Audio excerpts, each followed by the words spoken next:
우리를 창조하시고 새롭게 하시며 우리에게 소명을 주시는 하나님을 찬양합니다. 이 복되고 거룩한 주일 우리가 예배함으로 주님의 영광의 자리로 나오신 여러분을 축복합니다.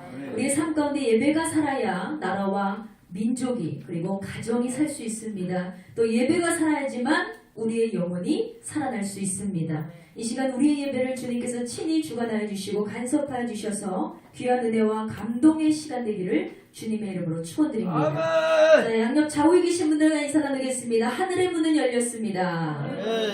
아멘. 다시 한번 인사합니다. 기적의 문은 열렸습니다. 아멘.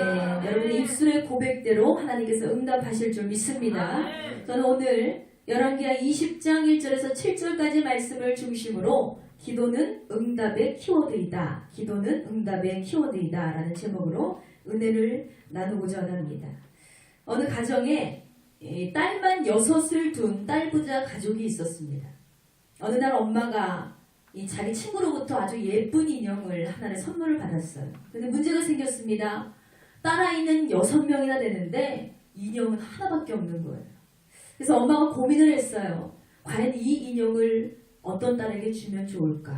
난감해진 거예요. 그래서 고민 끝에 엄마는 아이들에게 이렇게 이야기를 했습니다. 얘들아, 오늘 제일 말을 잘 듣는 사람에게 이 인형을 선물로 줄게. 그러자 그 말을 들은 6명의 딸이 다 같이 한 소리로 외쳤습니다. 에이, 그러면 그건 아빠 거잖아. 그랬어요. 그러니까 한마디로 아빠가, 아이들이 보기에 아빠가 엄마 말을 제일 잘 듣는 거예요. 여러분, 아이들은 정말 예민하고 아주 민감한 존재들입니다. 아무것도 모른 채 그냥 마냥 웃고 노는 것 같지만 아이들은 부모의 말과 또 행동, 또 부부의 관계까지도 다 읽어내고 기억을 하고 있다고 합니다. 근데 이 아이들에게 이렇게 아빠와 엄마의 관계가 보일 정도면 정말 행복한 가정이라고 볼 수가 있습니다. 그래서 이 가정의 이야기를 통해서 제가 말씀드리고자 하는 요지는 세상에서 가장 아름다운 삶은 바로 들어주기를 힘쓰는 삶임을 여러분 기억하시기 바랍니다. 들어주다가 뭡니까? 상대방의 의견, 또 상대방의 불평, 또 상대방의 고충, 또 상대방의 아픔, 그것이 무엇이든지 간에 들어주는 자세가 가장 중요하다는 것입니다. 여러분, 알아주는 삶에는 행복이 깃들지만 알아달라는 삶에는 반드시 불행이 깃들게 되어 있습니다. 우리에게 가장 먼저 버려야 될 생각이 뭔지 아십니까? 바로 내 마음을 너무 몰라준다라는 생각이에요. 하나님이 내 마음을 너무 몰라주시네. 엄마가 내 마음을 너무 몰라주네. 사람들이 내 마음을 너무 모르는 것 같네. 가장 먼저 실천해야 될 생각은 내가 좀 더 들어주자입니다. 우리가 먼저 그저 들어만 주어도 휘청이는 상대방을 붙잡아 줄 수 있습니다. 그에게 다시 새 희망을 주기도 한다는 것입니다. 한마디로 들어줄 때 사랑하는 대상은 아주 견고한 인생으로 다시 일어설 수 있다는 것입니다. 여러분, 하나님께서 사람을 창조하실 때에 단순히 진흙으로 빚어서 그냥 되는 대로 창조하신 것이 아니라는 거예요. 다 뜻이 있습니다. 여러분, 입은 하나고 귀가 2개인 이유가 있어요. 말은 적게 하고 듣는 것을 많이 하라는 것입니다. 입보다 귀가 아주 높은 곳에 있습니다. 그것은 뭡니까? 듣는 것을 높이 하고 존중할 때 우리는 받기보다 주는 삶을 통해서 더 값지고 행복한 인생을 살게 되기를 주님의 이름으로 축원드립니다.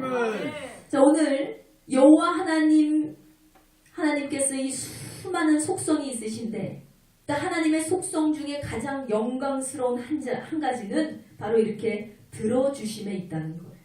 우리는 기도를 통해서 하나님께 호소를 합니다. 기도를 통해서 하나님과의 대화를 요청하는 거예요. 이 기도를 들으시는 내 아버지 하나님을 향해서 욕심을 구하기도 하고 우리의 정욕에 아주 잘못된 기도를 하기도 하고 때로는 하나님께 떼를 쓰면서 원망도 하기도 하고 어쩔 때는 아프다고 힘들다고 고통을 호소하기도 한다는 것입니다. 또 우리가 또 영적으로 바로 쓰게 되면 하나님께 감사와 기쁨의 예배를 드리기도 합니다. 그래서 주님께서는요, 이것을 하나도 탓하지 아니하시고 하나도 거르지 아니하시고 우리의 모든 기도를 그저 들어주신다는 것입니다. 사무엘상 3장 16절에 보면 사무엘이 자라매 여호와께서 그와 함께 계셔서 그의 말이 하나도 땅에 떨어지지 않게 하시니 했습니다. 아멘. 아멘. 여러분, 사무엘 선지자는 아주 어렸을 때부터 믿음으로 자란 아이입니다. 그래서 그는 어릴 때부터 하나님과 대화하는 것이 일상이었어요. 그가 기도하였고 하나님은 들으셨습니다. 하나님이 들으신 대로 그에게 응답하셨고 그는 하나님의 말씀대로 순종하였습니다. 그러니까 우리가 하나님과의 관계가 하나님께 기도하고 하나님과 대화하고 하나님께서 말씀하시고 그것을 들어 행하는 삶, 그것이 바로 믿음의 삶임을 기억하시기 바랍니다. 그러므로 오늘 이 시간에도 여러분 두 귀를 활짝 열고 사모하는 심령으로 주의 말씀을 듣는 여러분이 되기 원합니다. 또한 입을 크게 열어서 주님 앞에 기도하는 여러분이 되실 때에 주님께서 여러분의 모든 기도를 들으시고 응답해 주실 줄 믿습니다. 여러분, 기도는 평범한 일을 아주 비범한 일로 만드는 능력이 있습니다. 기도는 불가능한 일을 아주 평범한 일로 만드는 능력도 있습니다. 아멘. 이 기도의 능력을 믿으십니까? 아멘. 믿으시면 더 크게 아멘 하시기 바랍니다. 아멘. 하나님은 기도하는 자를 기뻐하신답니다. 아멘. 아멘. 자, 오늘 본문에서도요, 기도로 승리한 한 사람이 나오고 있습니다. 오늘 본문에 기도를 통해서 인생과 역사와 세계의 아주 판도를 뒤바꾸는 기적의 역사가 일어났어요. 유대 13대 왕인 히스기야 왕이 바로 오늘의 주인공입니다. 그가 히스기야가 39세가 되던 해에 그가 병들어서 죽게 되었습니다. 그러니까 하나님께서는 선지자를 통해서 히스기야가 너는 죽게 되었다 라고 말하게 했어요. 그래서 이 이야기를 들은 히스기야는 어땠을까요? 여러분, 39세의 나이에 내가 죽게 되었다고 생각을 해보세요. 너무나 원통하고 비통하고 억울하고, 요즘에 세계 각국에서 지진이 일어나서 많은 사람들이 생명을 잃고 있습니다. 그들이 어제 나는 죽을 줄 알았을까요? 1시간 전에 그가 죽을 줄 알았을까요? 얼마나 억울하고 분통하고 가슴 아픈 사건입니까? 여러분, 이렇게 죽음은 우리가 주장할 수도 없고 우리가 내세울 수도 없고 우리가 정할 수도 없게 그렇게 다가온다는 것입니다. 그런데 39세의 나이에 하나님께서 히스기야의 생명이 다했다고 말씀하시는 거예요. 너는 죽게 되었다. 그래서 이 히스기야가 자신의 죽음을 듣게 되었을 때, 뜻밖의 사형 선고를 듣게 되었을 때, 이 젊은 나이에 얼마나 가슴이 무너져 내렸겠습니까? 그러자 곧장 이 히스기야는 하나님께 기도로 매달리게 되었습니다. 아멘. 그랬더니 결과는 놀라운 일이 일어났어요. 3일 만에 병에서 치료가 되어서 그의 생명이 무려 15년이나 연장되는 놀라운 역사가 일어나게 되었다는 것입니다. 할렐루야. 아멘. 그의 기도가 여러분 뭘 바꿔놨습니까? 자기의 인생의 판도를 뒤바꿔놨다는 거예요. 심지어 히스기야 한 사람의 기도로 말미암아 그치지 않고 그냥 자기의 축복으로 그치지 않고 이스라엘 역사의 판도도 바꿔놓았습니다. 나라도 바꿔놨다는 거예요. 심지어는 지구의 궤도를 10도나 뒤로 물러놓는 이 기적이 바로 히스기야 한 사람의 기도를 통해서 이루어지었음을 여러분 믿으시기 바랍니다. 아멘. 사랑하는 여러분, 이렇듯 기도는 불가능한 상황을 아주 가능케 만드는 하나님께서 우리에게만 주신 주권임을 믿으시기 바랍니다. 아멘. 예수 그리스도를 믿는 자에게 기도의 능력을 주셨으니 아멘. 기도하는 자는 하나님께서 그를 통해 응답하시고 그 기도에 귀를 기울여주시고 하나도 땅에 떨어지지 않도록 하나님께서 축복하여 주실 줄 믿습니다. 아멘. 여러분, 사람의 간절한 기도, 예수 믿는 사람들의 간절한 기도가 바로 사람을 바꾸고 나라를 바꾸고 문제를 바꾸고 가정을 바꾸고 바로 역사도 바꿀 수 있다는 것입니다. 아멘. 어떻게 하면 우리가 이런 히스기야와 같은 기도를 할 수 있을까요? 오늘 이 시간 히스기야 기도를 통해서 우리의 모든 문제와 상황에서 역사와 판도를 바꿔놓는 기적의 능력을 발휘할 수 있게 되기를 주님의 이름으로 축원드립니다. 아멘. 자, 하나님께서 우리에게 주시는 첫 번째 은혜 메시지는 끈기 있게 기도하라입니다. 다 같이 선포합니다. 끈기 있게 기도하라. 아멘. 아멘. 우리가 제일 못하는 거예요. 끈기 있게 기도하는 거. 끈질기게 기도하는 것, 이루어질 때까지 기도하는 것, 우리가 가장 못하는 것입니다. 상황을 역전시켜서 절망에서 기쁨으로 바꾸는 것은 그렇게 쉬운 일이 아니에요. 우리가 편의점에서 뭐 우유 하나 사듯이 그렇게 기쁨을 살 수 있다면 얼마나 좋을까요? 그런데 우리의 슬픔을 걷어내고 기쁨으로 바꾼다는 것, 우리의 아픔을 걷어내고 평화로 바꾼다는 것, 우리의 고통을 바꿔내고 하나님 앞에 응답받는 삶을 산다는 것은 굉장히 쉬운 일이 아니라는 것입니다. 그런데 성경에는 답이 있으니 그것이 바로 하나님 앞에 기도하는 삶이라고 하였습니다. 절대로 포기하지 않는 믿음, 하나님은 이것을 기뻐 보신다는 것입니다. 여러분, 내가 포기하지 않으면 우리 여호와 하나님께서도 절대로 여러분을 포기하지 않으십니다. 히스기야는요, 자기 자신이 병들어 죽어가는 것을 알았어요. 죽음은 점점 가까우니까 그가 절망 가운데 있을 수밖에 없었습니다. 아무런 희망이 없어요. 왕이면 뭐하고, 능력 있으면 뭐하고, 권세 있으면 뭐하고, 돈 있으면 뭐합니까? 죽는다는데 이제 죽을 때가 됐대요. 39세의 나이. 그런 그에게 본문 1절을 보세요. 20장 1절에 보면 그때 히스기야가 병들어 죽게 되매 아모스의 아들 선지자 이사야가 저에게 나와서 이르되 여호와의 말씀이 너는 집을 처치하라. 내가 죽고 살지 못하리라 했습니다. 이런 끔찍한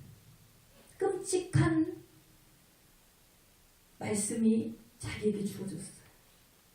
하나님의 선지자 이사야가 와서 왕이여 하나님께서 말씀하시되 당신은 이제 죽고 살지 못한다고 합니다. 그러니 당신의 집을 처치하십시오. 사람이 없는데 집이 무슨 소용이에요? 그러니까 너는 이제 죽게 되었으니 너희의 집을 처치하라는 것은 무슨 말입니까? 재산을 다 정리하고 나라의 왕권도 넘겨주고 죽음을 준비하라는 거예요. 그렇지 않아도 절망에 빠져 있는데 그런 상황에서 비극적인 이런 하나님의 메시지가 선지자를 통해서 들려지니 그는 아마 이중으로 고통을 당했을 것입니다. 여러분, 믿음이 있는 사람이라면 과연 이때 어떠한 반응을 보이는 것이 성경적인 반응일까요? 대부분의 사람들 아마 100%로 다들 절망의 구덩이를 파고 있었을 거예요. 그런데 믿음의 선지자 히스기야가 어떻게 했는지 봅시다. 다 같이 우리 선포합니다. 내가 포기하지 않으면 주님도 포기하지 않으신다. 아멘. 할렐루야. 다 우리의 기도가 응답이 되지 않으니 내 마음에서 포기가 일어나는 거예요. 나에게 맡기신 하나님의 사명을 맡기기 전까지는 여러분 포기하지 마시기 바랍니다. 우리의 인생에 질병이 올 수도 있고 죽음이 올 수도 있고 불행이 닥칠 수도 있습니다. 39세라는 참 젊은 나이에 죽음을 경험해야 되는 아주 극한 상황에 놓일 수도 있습니다. 그러나 히스기야는 어땠어요? 포기하지 않았다는 거예요. 포기 대신에 그가 무엇을 하였습니까? 바로 기도를 하였다는 것입니다. 2절 말씀 보세요. 히스기야가 낫을 벽으로 향하여 여호와께 기도하여 가로되 했어요. 절망의 구덩이를 파고 방문을 거꾸로 닫고 자살해도 모자를 직전인데 어차피 죽을 몸 막 살아도 부족함이 없을 텐데 그가 통곡 대신에 하나님께 기도를 했어요. 우물 대신에 하나님께 나아가기를 힘썼다는 것입니다. 바로 문제 앞에 포기한 사람은 어떨까요? 절대로 기도하지 않습니다.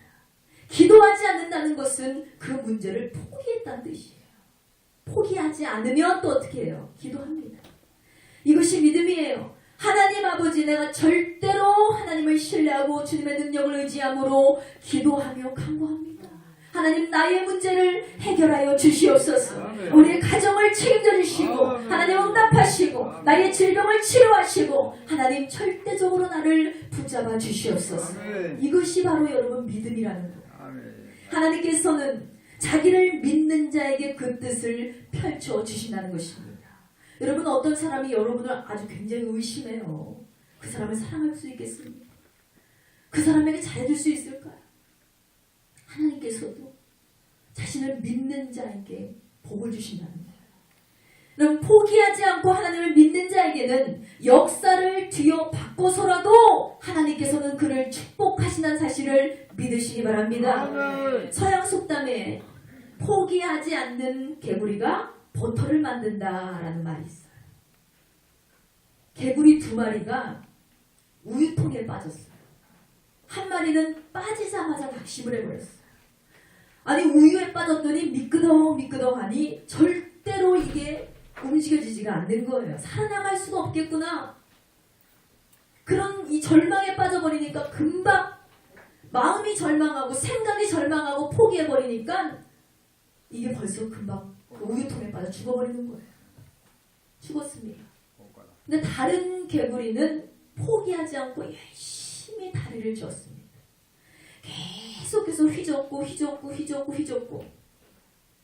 여러분 우유를 휘저으니 뭐가 됐을까요?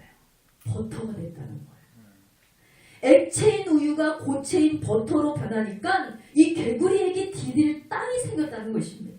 그래서 그가 그 버터를 짚고 올라나와서 살아나왔다는 이야기입니다. 아멘. 이 이야기를 통해서 이 속담이 지어진 거예요. 아멘. 포기하지 않는 개구리가 버터를 만든다. 할렐루야. 아멘. 여러분은 포기하지 않는 주의 자녀가 되길 원합니다. 아멘. 고난 가운데서 기도하고 고난 가운데서 기뻐하고 고난을 유익으로 참고 견디면 하나님께서 여러분에게 비빌 언덕을 허락하여 주시고 아멘. 이길 힘을 허락하여 주시고 아멘. 이길 능력을 허락하여 주실 줄 믿습니다. 아멘. 여러분 개구리도 살겠다고 이렇게 바둥대면서 자기 자신의 목숨을 포기하지 않는데 우리는 목숨이 위태한 일도 아니고 하나님의 능력이 있음에도 불구하고 하나님의 자녀임에도 불구하고 우리는 낙심하고 포기하기 일쑤라는 것입니다.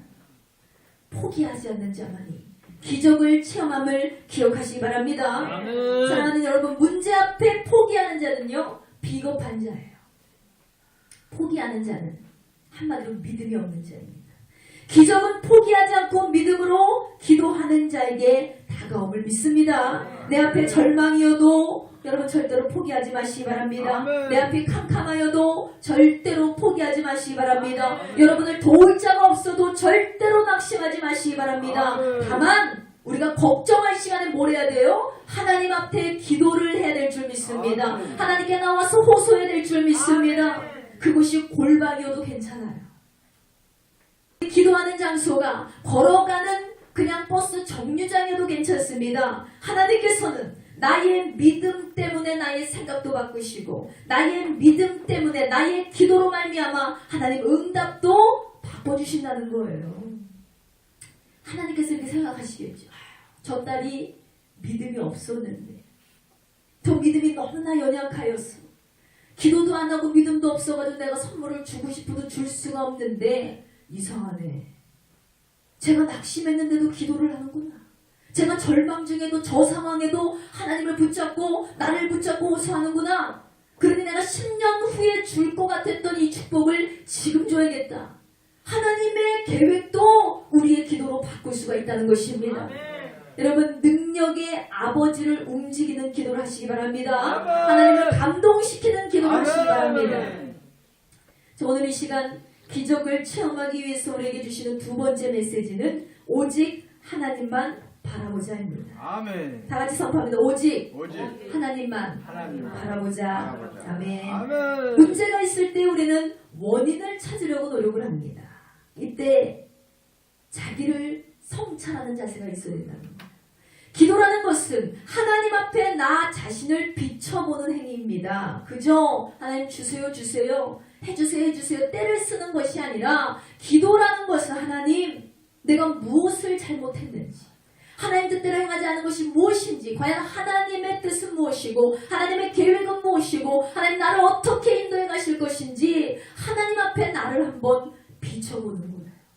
이런 기도를 우리가 성찰 기도라고 합니다. 아멘. 본문 3절에 보면 히스기야가 여호와께 기도를 했어요. 내가 진실과 전심으로 주 앞에 행하며 주의 보시기에 선한 것을 행하게 기억하옵소서 하고 심히 통곡하였더라 했습니다. 아멘. 주여. 내가 죽게 되었다고 했을 때 하나님의 원망의 기도를 하지 않습니다. 불평의 기도를 하는 것이 아니라 억울해서 우는 눈물이 아니에요. 고통스러워서 하는 눈물이 아니라 그저 하나님 강구하는 애절한 통곡의 기도였다는 것입니다. 여기서 중요한 것은 주의 보시기에 선하게 행한 것을 기억하옵소서 했어요. 내가 믿음이 아주 좋은 줄 알았는데 주님 앞에 딱 써보니까 자신이 선이 아닌 악을 행했던 것이 다 떠오르는 거예요.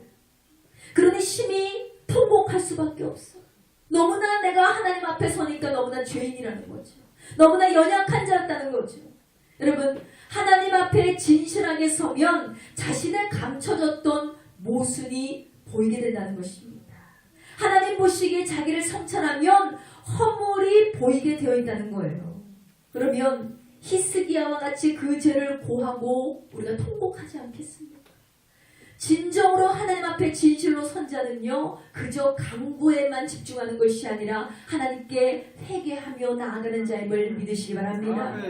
회개기도 하셔야 됩니다. 우리의 축복을 가로막고 있는 것은 하나님의 훈련이 될 수도 있지만 우리의 죄 때문일 수도 있어요. 하나님 원하시는 대로 살지 않고 하나님의 뜻을 제대로 헤아리지 못하면 내가 이거 잘하고 있다고 생각하지만 하나님이 원하시지 않는 거예요. 그러니 하나님께 회개하는 시간을 날마다 가지시기 바랍니다. 아멘. 자신에게 무슨 죄가 있는지 히스기야는 이 죽음이라는 고통을 통해서 깨닫게 되었습니다.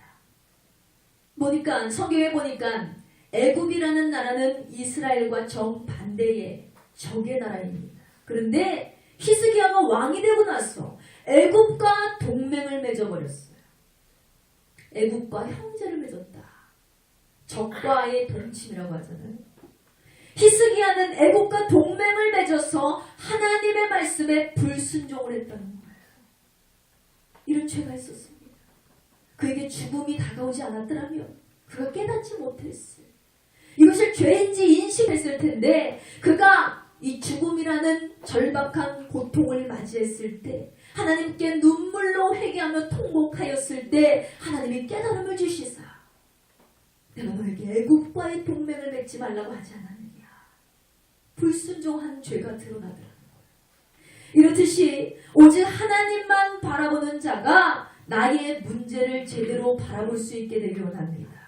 여러분, 하나님 앞에 설면 우리의 이 추악하고 더러운 죄가 다 밝히 투명하게 드러나게 되어 있습니다.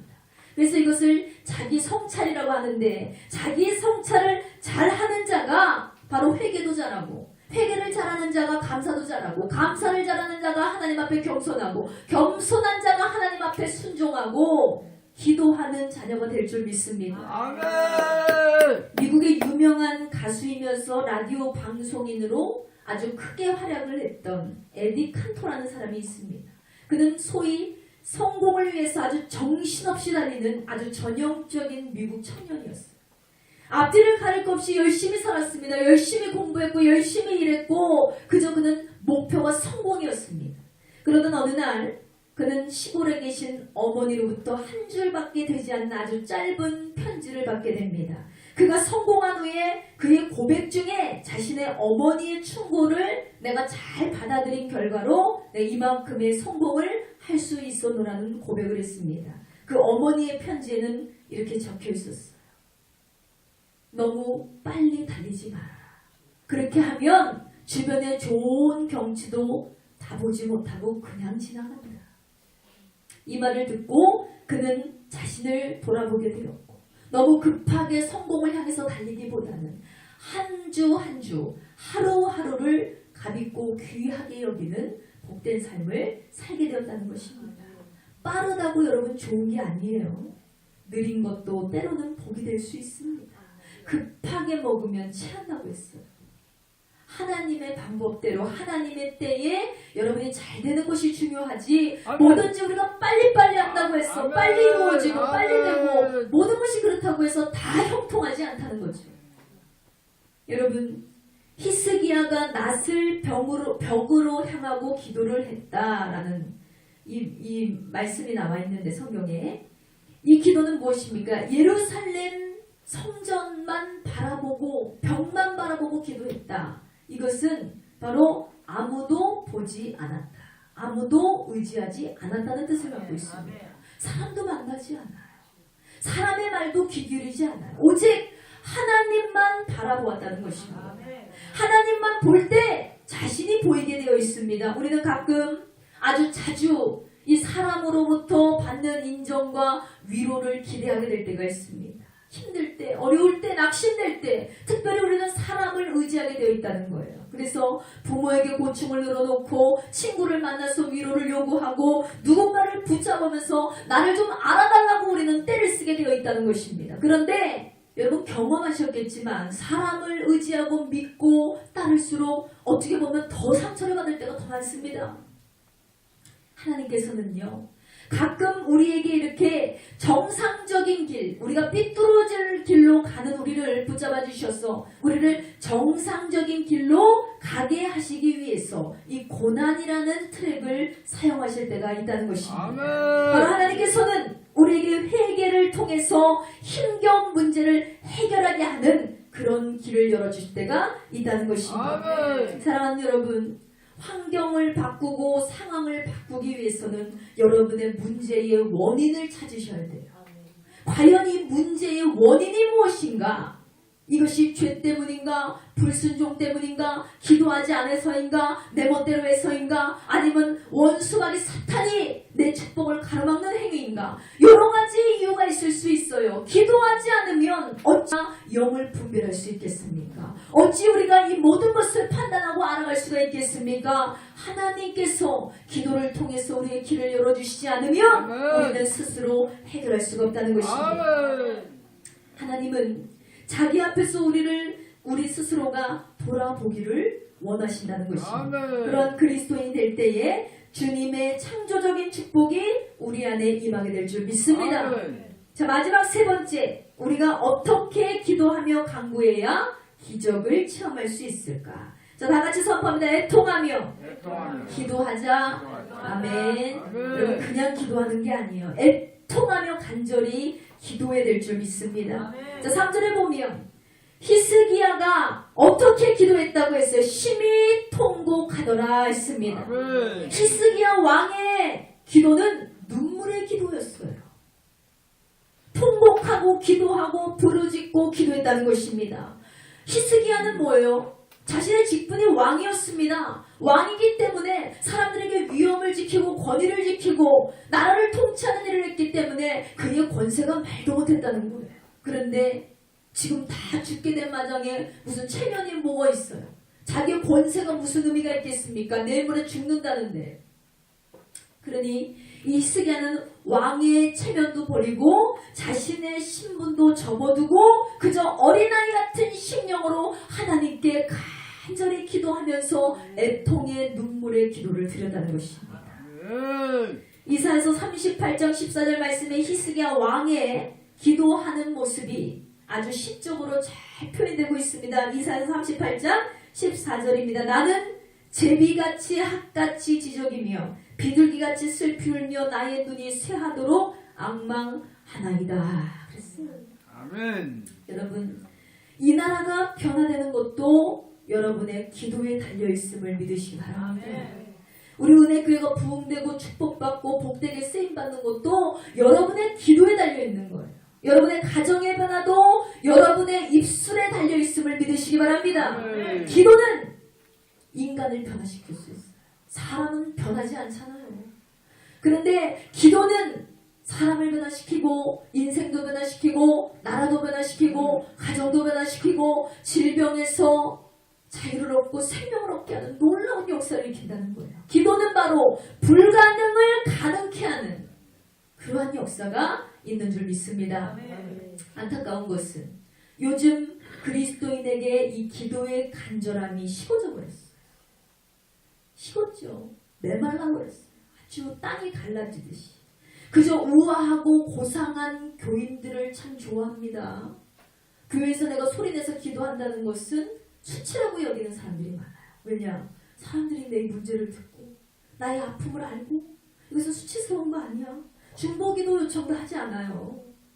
이것이 수치스럽고 창피하고 이것이 아주 뭐 죄 때문에 그런 것 같고 그렇다 생각하기 때문에 그렇지 않습니다. 여러분, 명심해야 할 것은 하나님 앞에 선 인간은 고상하려고 고상해도 고상할 수가 없다는 거예요. 어차피 우리는 죄인입니다.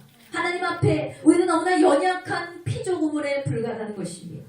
그래서 우리가 하나님 앞에 고상할 필요가 없어요. 우아할 필요가 없습니다. 기도가 세련될 필요도 없습니다. 제가 지난주에 여기 우리 개천 여기에서 주일날 차전도를 하면서 전도를 해서 많은 여기 이웃 사람들과 이야기를 나누는데 대부분 이렇게 가끔 이렇게 그런 얘기를 하시는 분들이 있어요. 아니 교회 나가면 내가 죄가 많은데 교회 나가도 되겠습니까? 죄인이 오는 곳이 교회입니다. 자녀들도 나가고. 아니 내가 지금 아주 죄가 많고 아주 부끄러운데 하나님이 날 미워하시면 어떡하죠? 아니요. 하나님은 죄인을 부르러 오셨습니다. 죄인을 사랑하시고 죄인을 건지시고 죄인을 살리시기 위해서 주님께서 우리를 만나주셨다는 거예요. 우리가 그렇기 때문에 뭔가 우리가 명예롭고 대단하고 우리가 무슨 가치가 있어서 하나님 우리를 사랑하시는 건 아닙니다. 하나님은 죄인을 불러서 의인으로 만드시고 우리의 연약함을 세워서 강하게 만드시는 분이 능력의 하나님임을 믿으시기 바랍니다. 여러분 기도가 이래서 중요한 거예요. 기도를 합니다. 우리가 세련된 기도 필요 없어요. 형식적인 기도 필요하지 않습니다. 그저 우리의 마음 있는 그대로 토소하는 것이 기도임을 믿으시기 바랍니다. 간절함이 없이 여러분 어떻게 인생의 판도를 바꿀 수 있겠습니까? 여러분의 애통한 눈물이 없이 어찌게 하나님의 마음에 감동을 줄 수 있겠습니까? 그렇기 때문에 애절한 기도가 여러분 가게에 흐르는 저주를 끊게 되는 놀라운 역사가 일어날 줄 믿습니다. 여러분의 통하는 기도가 자녀들이 잘되고 자자손손 복을 받는 능력의 기도가 될 줄 믿습니다. 어떻게 기도해야 하나님을 감동시킨다고요? 만사의 형통을 원하신다면 만사가 기도로 체험되기를 주님의 이름으로 축원드립니다. 여러분의 만사를 기도로 채우세요. 걱정하지 마시고 걱정할 시간에 기도하시고 불평할 시간에 기도하시고 사람 바라볼 시간에 기도하시고 기도하셔야 된다는 거예요. 어느 교회를 아주 열심히 섬기는 집사님 한 분이 계십니다. 남편은 아주 조그만 회사를 운영하는 사장인데 남편이 교회를 다니지 않아요. 아내가 다니는 교회 목사님께서 어느 날 가전 신방을 해서 남편을 만나서 얘기를 했습니다. 교회를 좀 나오셔야죠. 그분이 막 변명을 하는 거예요. 늘 교회 나오라는 얘기를 하면 많은 사람들이 변명을 하죠. 아, 내가 너무 바빠서 내가 가고 싶어도 내가 너무나 바빠서 가지 못합니다. 근데 이 아내는 너무나 믿음이 좋아요. 그래서 아내의 기도의 제목의 1위가 바로 남편 구원이었어요. 열심히 기도를 했는데 6년을 기도했어요. 남편이 전혀 달라지지 않습니다. 그런데 주중에 또 신방을 했는데 못 나온다고 하잖아요. 근데 이렇게 못 나온다고 하는 사람이 어느 날 느닷없이 교회를 나온 거예요. 이게 웬일인가? 이 담임 목사님이 물어봤습니다. 그랬더니 아내가 이 얘기를 해주는데 한 주간 남편이 교회 나오기를 열심히 기도했대요. 날마다 기도했지만 이상하게 하나님께서 한 주간은 그렇게 남편을 위해서 자지도 않고 먹지도 않고 기도하게 하시더라는 거예요. 그래서 그 하나님의 이끄신 대로 계속해서 한 주간 딱 일주일간을 기도를 했는데 이때 남편이 꿈을 꾼 거예요. 자기가 남편이 죽어서 천국에 갔다고 합니다. 그래서 천국 문 앞에 이 남편이 딱 섰는데 천사가 와가지고 이름을 묻는 거예요. 그랬더니 막 거만하게 내가 어디 사장입니다. 내 이름을 딱 댔어요. 잠깐 계십시오. 여기 천국은 아무나 들어갈 수 있는 것이 아니라 여기 생명책에 이름이 기록된 자만 들어갈 수 있습니다. 내가 사장님의 이름을 한번 찾아보겠습니다 했어요. 아무리 찾아도 없더라는 거예요. 큰일이 났습니다. 그래서 이 사장은 천국에서도 사장 행세를 막 하는 거예요. 여기 사장 나오라 그래. 누군데 나를 이 천국에 못 들어가게 하는 거야? 그러더니 갑자기 예수님이 딱 나타나시는 거예요. 예수님이 딱 나타나시더니 사장이 묻습니다. 아니 왜 내 이름이 없습니까? 내 아내도 예수를 잘 믿고 얼마나 충성봉사했는데 나를 좀 적어도 천국에 들여보내줘야지 왜 내 이름이 없습니까? 그랬더니 예수님께서 다시 한번 이렇게 찾아보시더니 무릎을 탁 치시면서 하시는 말씀이 참 내가 바빠서 이름을 못 적었네 하시더라고요. 맨날 이 사장님의 핑계는 뭐였습니까? 바빠서 교회 못 갑니다. 바빠서 기도 못 합니다. 바빠서 내가 예수 믿을 수 없습니다 했어요. 예수님은 그대로 복수하신 거죠. 꿈을 통해서. 바빠서 이름 못 적었네. 그러니 당신 천국 갈 수 없네. 그 꿈을 꾸고 나서는 깜짝 놀라가지고 이 사장님이 그렇구나. 내 아내가 교회 잘 다닌다고 내가 천국 갈 수 있는 것이 아니었구나. 그래서 한번 교회 나가볼까? 이런 마음에 교회를 가게 되었다는 거예요. 그렇게 해서 강팍한 남편이 변화가 되고 그렇게 해서 그 기도가 이루어졌어. 그 가정이 온전히 예수님을 믿는 좋은 가정이 되었다는 것입니다. 할렐루야. 여러분 이렇듯이 기도는 인생을 변화시키는 위대한 능력이 있음을 기억하시기 바랍니다. 사람도 변화시키고 환경도 변화시키고 우리의 아픔도 변화시키고 질병도 치료하고 얼마나 좋아요. 얼마나 좋습니까? 시편 34편 18절 말씀에 여호와는 마음이 상한 자에게 가까이 하시고 중심에 통해하는 자를 구원하시는도다 했습니다. 하나님께서는 우리가 우리의 심령 그대로를 토소하기를 원하신다는 거예요. 정말 내가 겸손하고 깨어져서 하나님 앞에 회개하며 기도하면 하나님께서는 문제로부터 우리를 자유케 하시고 건지시고 구원해 주실 줄 믿습니다. 말씀의 결론을 맺습니다. 사랑하는 여러분, 기도의 능력으로 무엇을 바꾸시길 원하십니까? 지금 여러분이 소원하는 게 도대체 뭐예요? 여러분의 기도로 무엇을 바뀌길 원해요? 무엇을 바뀌길 원하십니까? 지금 우리 각자에게도 분명히 소원하는 문제들이 있습니다. 여러분 히스기야를 보십시오. 히스기야는 죽음을 눈앞에 두고도 포기하지 않았다라고 했어요. 여러분의 문제가 죽음의 문제입니까? 생명의 문제입니까? 그것이 아니라면 히스기야도 응답을 받았는데 여러분도 응답 받으셔야죠. 기도함으로 죽음도 생명으로 바뀌었는데 기적을 체험하기 위해서 응답받기 위해서 하나님 앞에 철저하게 자신을 성찰하시고 기도하시기 바랍니다. 무릎을 꿇으셔야 돼요. 심장을 깨트려서 통의 눈물을 이 무릎에 적실 때에 하나님께서는 그 눈물의 기도를 들어주신다는 것입니다. 이렇게 살면서 인생이 이렇게 우리가 살면 인생이 바뀌지 않는 사람이 어디 있겠습니까? 히스기야의 포기하지 않은 믿음과 철저한 자기의 성찰 그리고 간절한 기도는 그의 생명을 15년이나 연장시키는 놀라운 기적으로 일어났다는 것입니다. 5절 말씀에 여호와의 말씀에 내가 내 기도를 들었고 내 눈물을 보았노라.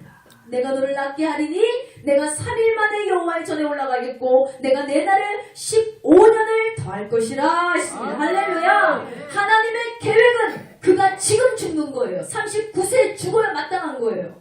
그런데 그 눈물의 기도 때문에 하나님이 15년을 연장시켜 주시는 하나님의 계획도 바꿔놨다는 것입니다. 여러분 여기서 기적은 멈추지 않습니다. 6절에 보세요. 내가 너와 이 성을 아수르 왕의 손에서 구원하고 내가 나를 위하여 이 성을 보호하리라 했습니다. 히스기야가 뭐라 그랬어요? 왕이잖아요. 그 왕이 통치하는 나라가 잘 돼야 되지 않겠습니까? 히스기야는 나라에 처한 상황도 건짐을 받게 됐어요. 그 간절한 기도 때문에 히스기야가 병에서 치료받다는 것을 사람들이 하나님께 말씀합니다. 하나님 내가 치료받았다는 것을 증거해 주세요. 밝혀주세요. 나타내 주세요. 그러자 이 9절부터 11절까지 이어지는 말씀에 해 그림자가 10도나 물러가는 놀라운 역사도 일어나게 되었다. 하나님 증거도 보여주세요. 하나님 내가 확실하게 치료받았다는 것을 한번 증거해 주세요. 했더니 또 히스기야의 기도는 자연계의 판도까지 바뀌어요. 하나님 이런 분이에요. 하나님께서 이 땅을 창조하시고 하나님께서 하늘과 땅을 창조하시고 사람을 창조하시고 이 땅에 있는 모든 것들을 하나님이 주관하는 믿으십니까? 그 태양까지도 하나님 움직이셨다. 그 해 그림자가 어떻게 움직이냐고요? 사람이 어떻게 움직여요? 초능력이 있지도 않고 하나님이 만드셨으니까 하나님은 자유롭게 움직이십니다. 여러분 이것이 우리가 믿는 하나님의 능력임을 믿으시기 바랍니다. 하나님은 해도 그림자도 움직이시고 사람도 움직이시고 생명도 왔다 갔다 움직이시고. 여러분 독일의 역사가 랑케라는 사람이 한 말이 있어요. 우리가 어느 곳에서도 빠져나갈 길을 발견할 수 없을 때 그때 하나님께서 오셔서 우리에게 구원의 길을 열어주시는 때다 했어요. 우리가 고난을 당할 때는 이런 생각이 들 때 지금이 지옥이구나. 사방에 우겨쌈을 당할 때 이때가 지옥이구나 그랬잖아요. 이때 하나님이 나를 만나주실 때라는 거예요. 여러분 문제가 있습니까? 앞이 보이지 않는 상황이십니까? 불가능한 문제가 있으십니까? 그래도 우리는 이때가 바로 하나님의 기적을 바라봐야 될 때임을 믿으시기 바랍니다. 이제 우리에게 필요한 것은 문제 앞에서도 어떻게 포기하지 않는 믿음이 필요하다는 거예요. 아멘. 기도하시기 바랍니다. 하나님, 나에게 포기하지 않는 믿음을 주시옵소서. 이것이 응답될 때까지, 이 문제가 해결될 때까지 아멘. 절대로 내가 하나님을 의지하고 기도를 멈추지 않겠습니다. 아멘. 그리고 철저한 하나님의 눈으로 나를 바라보셔야 돼요. 남이 나를 찍으면 열받아요. 너 왜 기도 안 해? 아, 믿음도 없어가지고 얼마나 열받아요. 시험 들어 딱 나가버리지. 그런데 내가 나를 바라보는 게 제일 중요해요. 하나님의 시선으로 여러분을 바라보세요. 나는 이 정도면 기도 많이 하는데, 나는 이 정도면 말씀 많이 하는데, 나는 이 정도면 봉사 많이 하지. 하나님의 눈으로 봤을 때 부끄러움이 없냐 이거예요. 하나님의 시선으로 여러분을 관찰하시기 바랍니다. 그리고 돌이키셔야 됩니다. 그리고 기도는 불가능한 일을 평범한 일을 만드는 능력이 있다였습니다. 기도는 캄캄한 우리의 인생길을 밝은 빛으로 이끄는 능력이 있다고 했어요. 아멘. 바로 지금, 바로 오늘입니다. 아멘. 오늘이 바로 기도할 때예요. 여러분이 응답받고 축복받고 여러분의 캄캄한 인생이 열릴 때가 바로 아멘. 오늘임을 기억하시기 아멘. 바랍니다. 내장을 트는 기도를 해야 된다는 거예요. 아멘. 지금 트는 기도, 쥐어 짜는 기도, 이것이 애통의 기도입니다. 그렇게 여러분이 간절한 기도를 할 때에 교회와 가정과 내 자신을 바꾸고 이 나라와 민족도 바꾸고 우리의 인생의 판도도 뒤바꾸는 기적의 주인공들이 되시기를 주님의 이름으로 축원드립니다. 기도하겠습니다.